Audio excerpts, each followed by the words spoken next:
Hi there, back with another video review, and here we have the 1/64th scale Nissan GTR Nismo GT3 produced by Pop Race in collaboration with Mini GT. Now, for those of you who have been following my channel, I'm sure you are aware of Pop Race because I have actually reviewed a couple of their other models, most notably the Audi R8 LMS ones. And those ones also come in this particular or similar livery, which is the EVA Racing livery. As you can see from the packaging at the back there, it clearly states that. And the for this particular livery, it also features the a bathing ape sponsor. So just a quick run through of the packaging that it came in. So at the back it does feature the Mini GT logo. So as I've mentioned, this is a collaboration between Pop Race and Mini GT. So Mini GT, I'm sure most of you are familiar with the brand. I mean, they are quite hot in the 1/64th scale market at the moment. So yeah, that's it with the packaging that it came in. So let's just focus on the model itself. So taking a look at the side profile, I think both Pop Race and Mini GT have done a brilliant job in capturing the likeness of the Nissan GTR Nismo GT3 model in this scaled down 1/64th scale. And not only that, they've got all the sponsors nicely lined up along the sides of the body, such as on the front fender, on the door, and you've got all the Nismo labeling, the A-Team, Bathing Ape, Yokohama, and not only that, there's also a Yokohama print on the tires along with the Advan labeling. And a plus point with this model is that the tires, well, these actually feature rubber wheels, and good thing is it does roll pretty smoothly, as you can see. Now I do quite like the stance on the model. As you can see, it's very low to the ground. I think this is how the real car actually looks like. And not only that, on the spoiler itself, it also features a very tiny print on the side, which I am not able to tell what it actually states because it's so fine, the details. And then right at the top, you've got the drivers' names, including Sean Tong and Marsh Chi Lee. And in case any of you are wondering what is this marking on the roof, well, I presume this is actually an escape route for the driver, just in case there may be any accidents or any untoward incidents during the race. This would be their escape pod or their escape route. And another cool thing I do want to mention is that in terms of the interior, well, unfortunately, it's quite dark inside. Everything is just black plastic, so you can't really see on camera. But in hand, there is only only one seat for the driver. So on the passenger side, there is no seat whatsoever. So I'm wondering, how does it fit two drivers, or do they take turns to drive? I'm not so sure about that. And another thing I do want to highlight is that it comes with rubber side mirrors, so it is quite flexible. As you can see, it does bounce. And just so I don't miss out on anything, the intakes at the back here along the fenders, well, these are just painted on, so it doesn't feature any separate plastic part. And well, on this side it does feature the fuel cap, which is nicely marked. So far so good.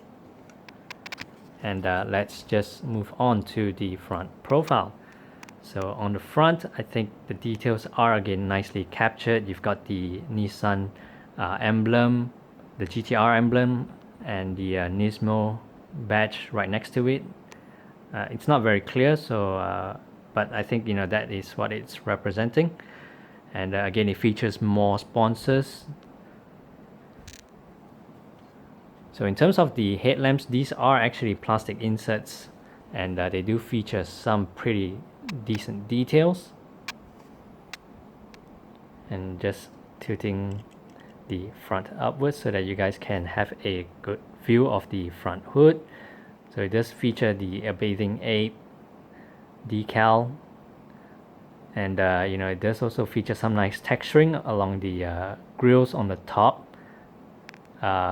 Unfortunately, no holes to it, but that's okay. I mean, this is a 1/64 scale. You also get more grills on the on either side of the front fender.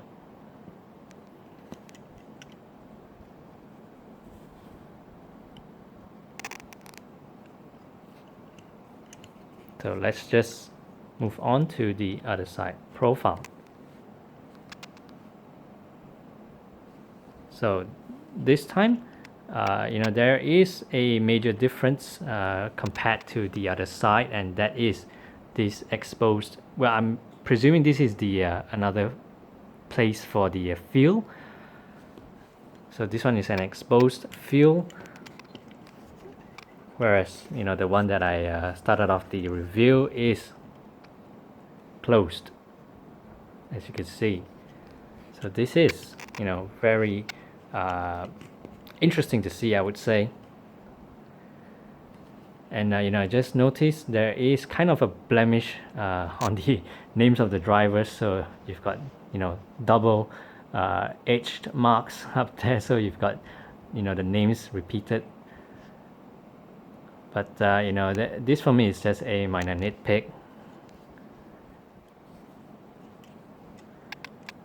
And then as we move along to the back profile, so nice details along the back. You've got more sponsors. You've got the Nissan badge, which is just painted on. Well, unfortunately, it does look a bit kind of smudged. It's not very sharp. And with the tail lamps, these are also similar to the headlamps, whereby these are plastic parts that are mounted pretty nicely along the back. But as you can see, in terms of the color coordination, this side here is not really, the black mark is not really centered nicely, unlike the other side. So oh man, I think this has some hits and misses. So I'm just gonna show you guys how the back windshield looks like. I think these are actually some holes. I'm not sure what these are. And you've got sort of the roll cage at the back.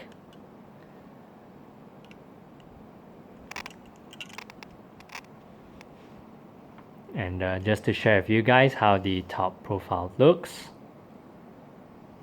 So the details on the rear wing or the spoiler is also not bad.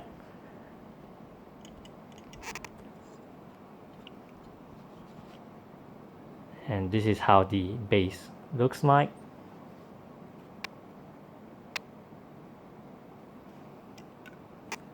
Well, kind of surprising to see only Mini GT stated underneath. This is, according to the packaging, a Pop Race and Mini GT collaboration. So I'm not sure why the base is only covered by Mini GT. Well then, overall, well, I was gonna give this model quite a very good mark, but then as I moved on to the other side, with the defect on the racer's name, and then the smudged Nissan logo on the back, yeah, I mean, these are just minor nitpicks, but certain things I thought that with Mini GT sometimes the quality would be a lot better than this, but that's not to say that I am very disappointed with the model. I think overall the details, the design, the paintwork are nicely captured by Pop Race together with Mini GT, so there's no complaint there. And in terms of the pricing, this one I got it for, well, close to 90 ringgit, which is equivalent to 9 times the price of a Hot Wheels here in Malaysia. So yeah, it is quite on the premium side. Well, I guess that's all for now. Thanks for watching.